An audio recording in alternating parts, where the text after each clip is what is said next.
Hello friends, I'm the Holy Bleach, and today I'll be reading part 5 of Is There Anything Left of Patton by Snow Dice. This part is called There Are Things That Are Lost. Warnings for Zombie Apocalypse AU, Past Major Character Death Kind of, and Angst. Where is my hoodie? Patton turned at the slightly louder sound of his voice and shambled over to him. Unwilling to deal with him right now, Virgil took the couch cushion he'd been looking under and raised it between them as a barrier. Patton glomped onto it, and Virgil pushed it a bit, so he'd stumbled back. Apparently, he'd been too rough, because he fell and landed on his butt, continuing to grip at the pillow mindlessly. "Don't be mean to Patton," Logan scolded, walking into the room. "Have you seen my hoodie?" "You need to keep better track of your stuff." Logan pulled the pillow out of Patton's grip with very little resistance. "That is not helpful." Logan grunted as he leaned over and pulled Patton to his feet by the underarms. Patton grabbed at his face once he was standing. "Hush, dear," Logan mumbled, gently taking his hands and pulling them away. "It's okay." Then he turned his attention back to Virgil. "Based on the data from the past 3 months, I predict you'll find it in a place you swear you didn't put it within the next 2 to 3 days. Then you'll inevitably lose it again within the week." "I don't appreciate your tone." Logan did not bother to respond to him this time. He simply settled Patton on the couch with gentle pushes. They had found that he was much more likely to acquiesce if they just poked him in the direction they wanted him to go instead of shoving. He liked to push back against things that were too forceful, but if you just nudged him, he tended to accept it. They figured out a lot of things like that ever since they started letting him off the leash a bit. Virgil had convinced Logan to let Patton walk around on his own sometimes almost 3 months ago. Honestly, mostly out of boredom after a month of being stuck inside by the winter weather. He'd cited the fact that the zombie couldn't exactly figure out how to open doors or anything, and neither of them were worried about him eating them at this point. All they had to do to keep him contained was make sure the exits to the room they wanted him in were closed. They didn't even need to lock them. They could probably just put up one of those baby cages.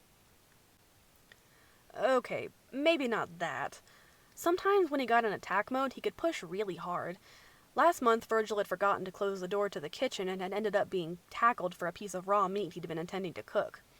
It had been all types of traumatizing to watch him eat something bloody while being held to the ground.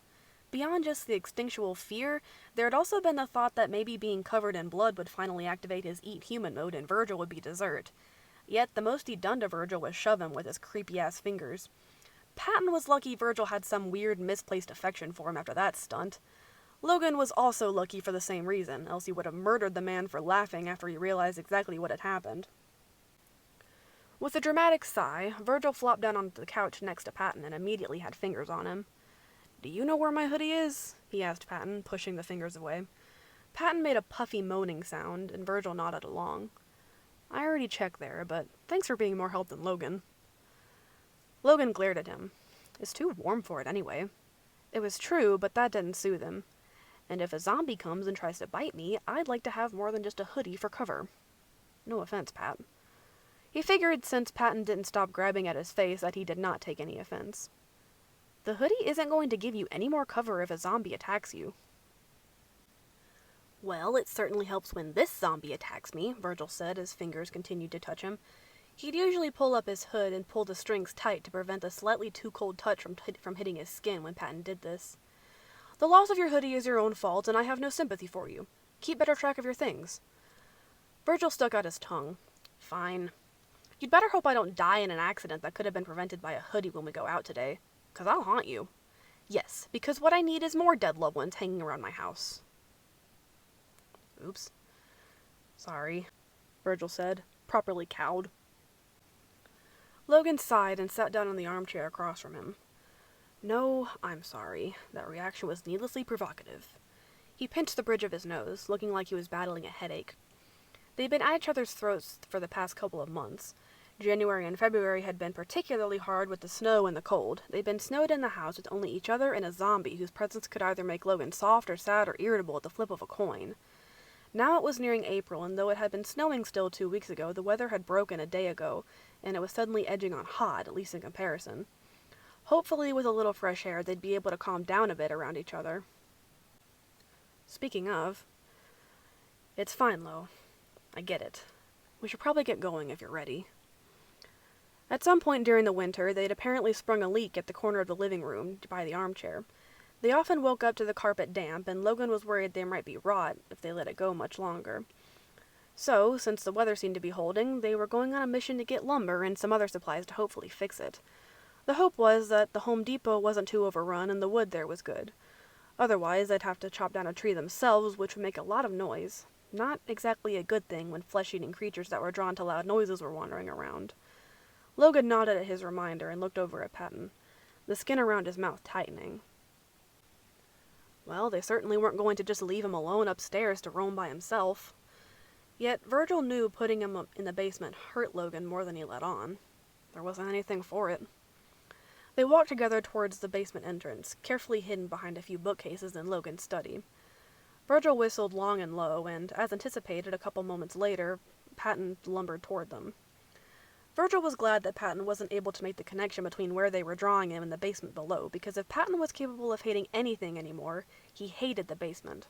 He imagined if Patton could produce the fleeting thought that coming to the study equals cage in the basement, he would fight them all the way. He was always discontent in the basement. The more restrained he was, the worse his sound and struggling became. It was some instinct, Virgil guessed. After all, how were zombies supposed to hunt and eat people if they were trapped? Of course, Patton didn't actually have to worry about that, since he and Logan kept him very well fed, but the chomping living beings thing seemed to be the only zombie instinct shut off for him. So, he'd still mindlessly shove against things restraining him, just like he'd still reach for things and pull them to him, and he'd still follow loud noises and dramatic movements. Just like he'd still chase you down and tackle you if you weren't careful. He just didn't eat you at the end of it. The point was, considering how strong he could be when he wanted to, it was fortunate he didn't understand where they were going. Unfortunately, Logan did. He took a measured breath and pressed the lever that would open the basement door. "Come here, dear." Patton turned his attention to Logan, reaching out to him. Logan grabbed one of his hands and pulled him softly, causing him to stumble forward in confusion. "Come on. It'll be fine." "Want help?" Virgil asked, pitching his voice low so as to not attract much attention from Patton. His hands moved toward where his hoodie pocket would usually be, but then fisted at his side since he was just in a t-shirt. Virgil always asked, even though he always got the same answer. "I can handle it." Virgil just nodded once and leaned against the door to wait. Thank you so much for listening, and thank you to Snow Dice for allowing me to read this fic. If you like their writing and would like to read more, I have a link to their master list in the description, and if you like my voice, I have more videos like this on my channel. New chapters of this series are uploaded on Saturdays, so be on the lookout for that. I think that's all we need to say, so I hope you have a wonderful day, and stay safe out there, guys.